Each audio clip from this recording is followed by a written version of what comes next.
SAMS is a program, stands for Self-Awareness, Motivation and Management, that we deliver to participants in the community who have complex needs. Those complex needs are issues such as mental health, criminal justice, substance use disorder, maybe homelessness, family violence, and find it really hard to navigate the employment services requirements.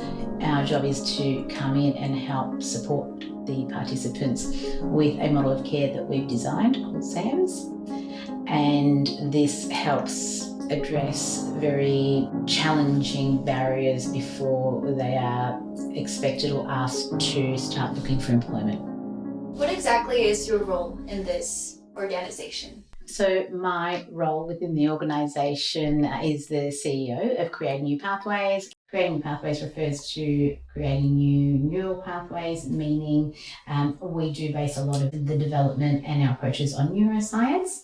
And my role is as a co-designer or co-creator of SAMS.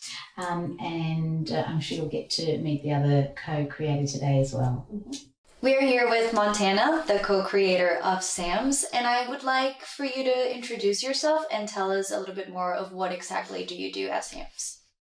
I am an accredited mental health social worker and the co-founder and developer of SAMS Toolbox.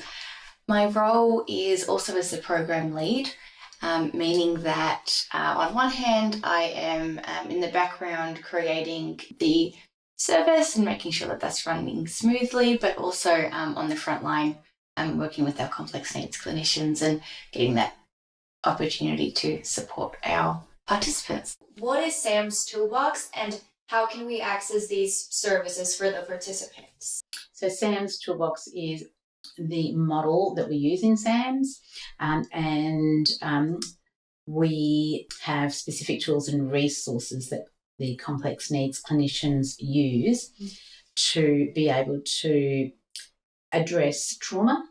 Often our participants have many years of service trauma or service fatigue. So there's tools and interventions that are called SAMS tools.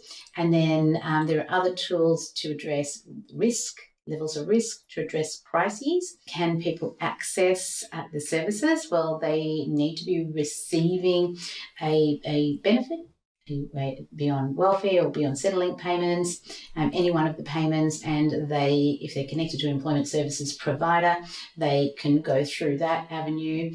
If they're not, they can find us directly and just go through our website. So how do you see SAMS impacting the employment services sector? Ideally, I see it working hand in hand where we are actually really facilitating the participants towards their employment goals, because it's not even just about finding employment, but what does somebody really need to be able to maintain it? It can be really difficult to know what those participants need if you're not trained in not just the mental health industry, but really understanding the impacts of trauma as well.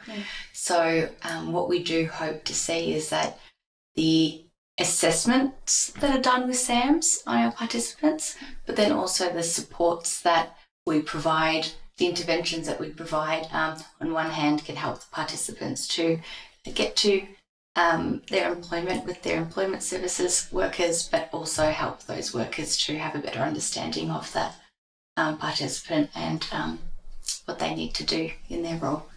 What has kept other organizations from taking a similar approach? Yeah, it's really hard work.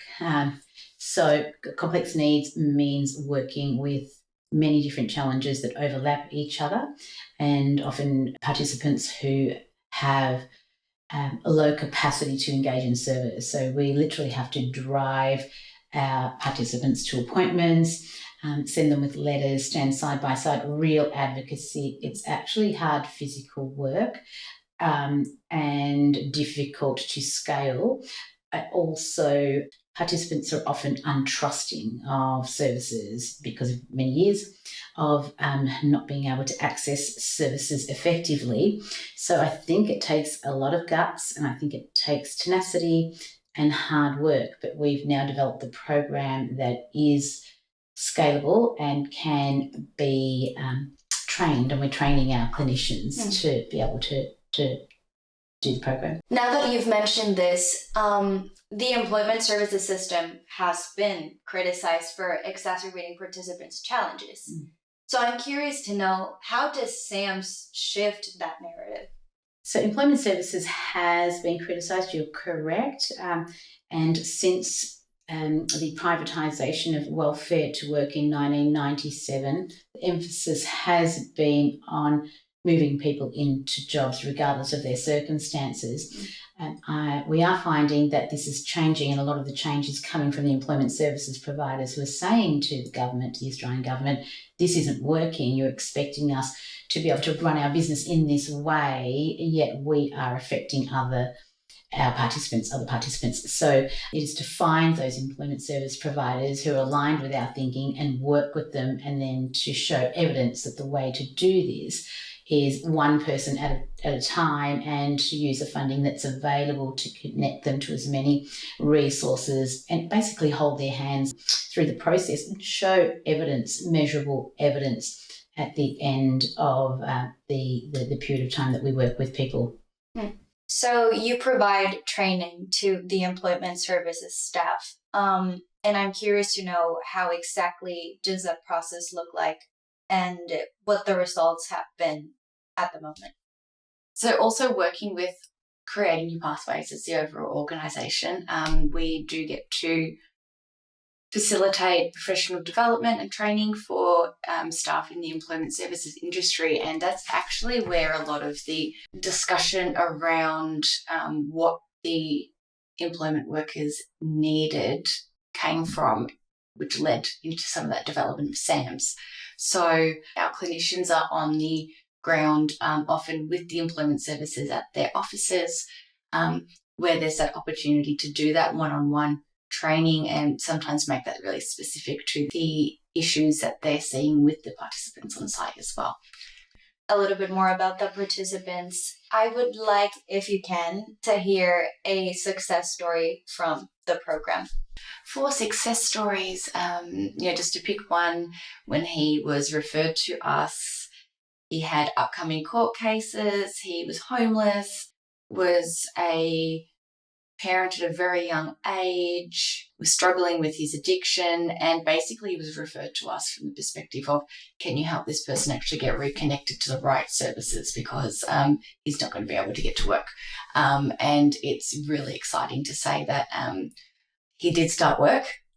He started working in a field that he's enjoying. He's had the right assessments now, so finding out that he's actually experiencing an intellectual disability and having that assessed and supported correctly. I think one of the things we'll often hear from them is, I didn't realise I was worth the support. There's a lot about the feedback of SAMS being able to provide that hope. And, another quote I can remember is, so we do recover.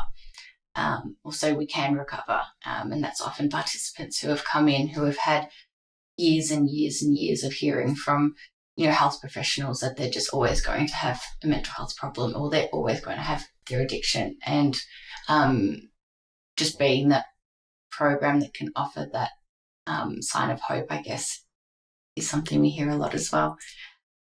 I'm sure that hearing and even experiencing the change of all of the participants' lives must be super rewarding. But in a personal and professional level, what would be one of the most rewarding parts of your work with SAMS? This work is really rewarding because it is a real privilege. I know that when we talk as a team, me and my team at the end of the week, and sometimes it's a big realization of, what we do? We save lives. We see participants actually realize that it's that their life is worth it, and it's worth living. And I don't think anything could beat that. What are the next steps for scaling SAMS at this point? I know you've mentioned it's only been 6 months, but I'm curious to know what that looks like. So in 6 months, we have already serviced about 280 people with about that many people on the waiting list. There's definitely a need for it. The way that we're scaling it is that we're set up our back end in a very, very structured way. We have a model that is replicable, and our clinicians who typically come from a social work background or a case management background and have the right accreditation do need to be trained in the SAMS model and deliver the model as it has been set up. To scale that, it means working with many providers in many scenarios in many regions to be able to then get as much results as we can for participants out there. Well, thank you so much for sharing all of this information with me today. I appreciate your time and look forward to hearing more of your work. Thanks, Louisa. Thanks for inviting us along to share what it is that we've been doing.